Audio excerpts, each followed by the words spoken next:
Hello and welcome to a mid-July slight garden tour. I have on my porch, on my front steps, I have three tiny little dwarf tomato plants or cherry tomatoes. They're small. They haven't quite grown up yet. They were supposed to be bushy.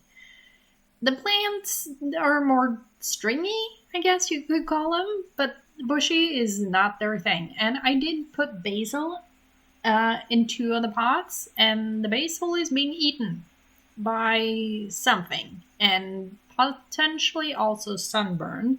I'm a little uncertain about what is really happening. I've never had basil outside before, so it's definitely a trial with a lot of errors.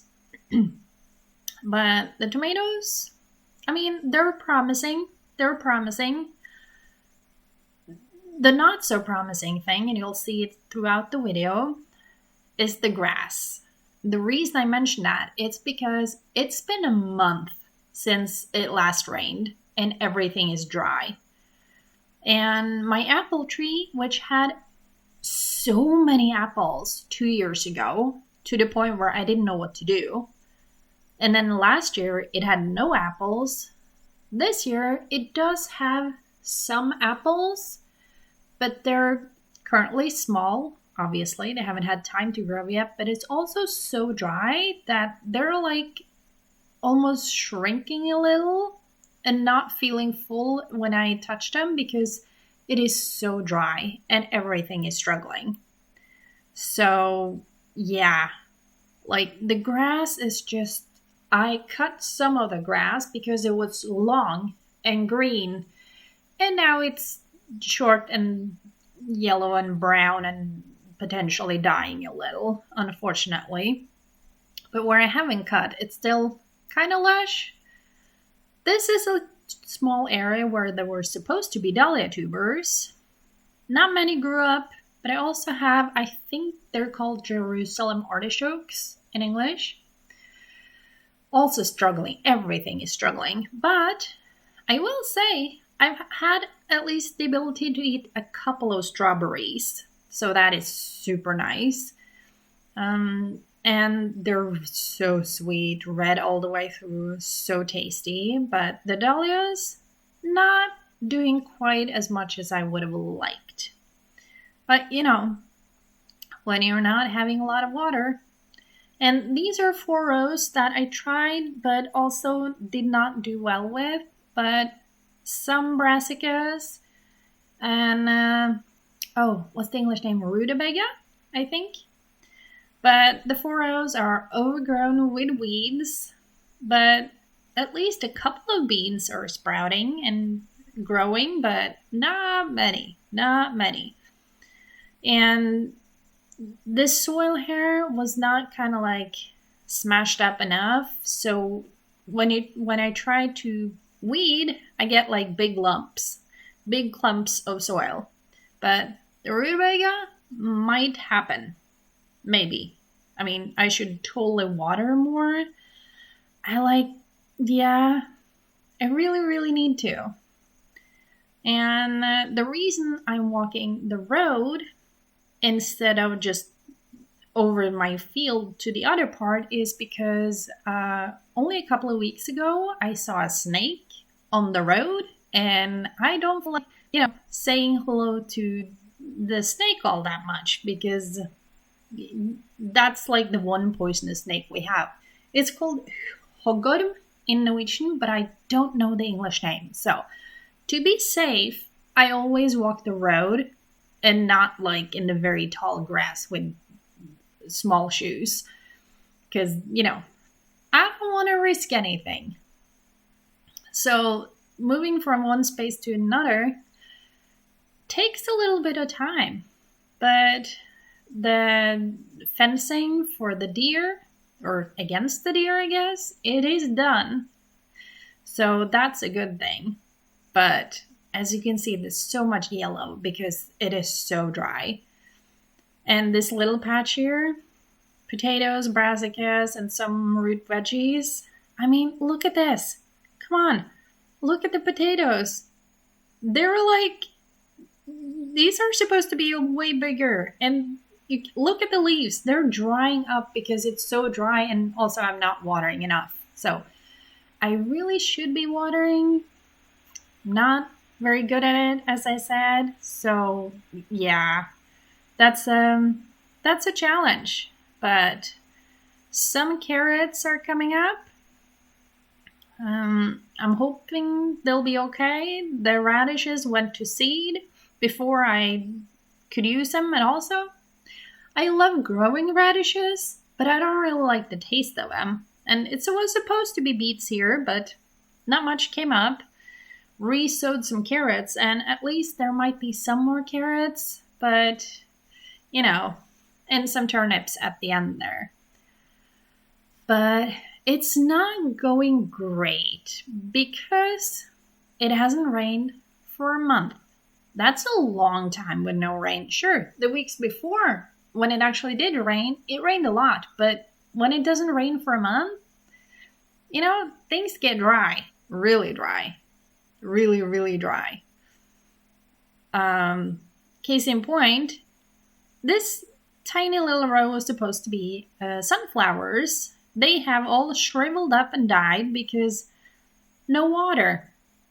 They died because no water. And it's just, the potatoes in this row are tiny. Or actually, I don't know about the potatoes, but the plant, the ones in this row, at least is a little bit bigger, but they're also quite small. Some of them have started flowering. And this nasturtium, I mean, come on, look, it's drying out. Look at the leaves. The lavender actually does seem to survive. This is wild carrot. It's supposed to be a flower, but it's not quite making it yet. Probably because lack of water. The chamomile is, it's all struggling. And I was so looking forward to peas. And this is the first pea flower. So the first flower is finally here, but the pea plants are tiny and sad, and everything is in need of water. So much in need of water. Who knows? The squash is struggling too. Really struggling. Like, it's staying so small. And I was going to say, I don't know what to do. I know exactly what to do. Water. And I have a couple of strawberry plants in here. A bird actually got into this cage. I have no idea how, but I let it out. The beans, not all of them came up. Only 3 came up, and I planted 20? So, not the best. And marigolds, I think that's the English name, finally starting to almost see flowers. And, this is supposed to be flowers. They haven't grown much because lack of water. Everything is struggling because lack of water. I really need to get on the watering part. Last time parents were here, they brought some, this is a zinnia, this is snapdragons, but last time parents were here, they brought me some beets that had grown, that Dad had weeded, so I planted some of them, and they seemed to do well.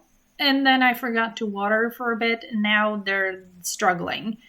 Just like my rhubarb. I think it's about to die from lack of water. Again. It's a lack of water. The tomatoes I planted those out a little too early because then it was frost and then they almost died. And then I was like, well, too bad. And now they're dying from, thirst. So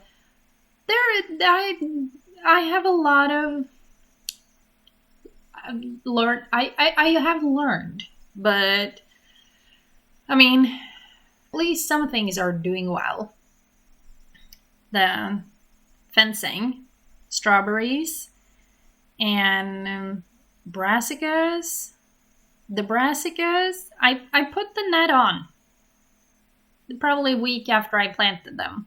So they have been eaten, to put it nicely. It's a little hard to show off through the netting, but they are, someone has been snacking on them. Probably a lot of someone's snacking a lot on all the plants. But the brassicas are seemingly okay. even though they're eaten. That one calendula might actually have a flower soon. I think this might be pumpkin, but it's tiny. Probably won't make anything. The squash plant, the one good squash plant, has actually had a squash on it now. Nothing big enough to eat yet. I mean, it's just barely the size of my finger, so it needs a lot more growing and a ton more water. And then we have, I think, butternut squash, but I don't really remember. But these might be the flowers. I've never had butternut squash before, but I think these might be potential flowers. The loofahs are, yeah, can't exactly say that I'm pleased, but also, I mean, lack of water. Everything is curling up from the lack of water. I feel very, very bad. This might be a pumpkin. As I said, I didn't mark all the things. I was like, oh, I'll remember. Nope.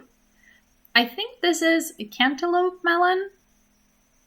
I actually had a flower the other day. I think it disappeared again. And yet again, potentially a pumpkin. I should have marked things. I know that. I didn't, okay? My corn, I have 5 corn stalks. They are actually surprisingly good looking. Nowhere near corn yet, but you know, you gotta hope. Fingers crossed. And the cucumbers actually have ants on them. Probably because, yet again, too dry. Not doing well. Not doing well. Tiny little yellow one, so that's gonna fall off soon and be nothing. And then the last thing is my bell peppers. And the cloth wasn't exactly big enough, but at least it's keeping them warm. And last year they froze. And this year we're working on getting flowers. So there is a potential here. There is a potential. So I'm hoping everything works out. And that was the garden tour for the day.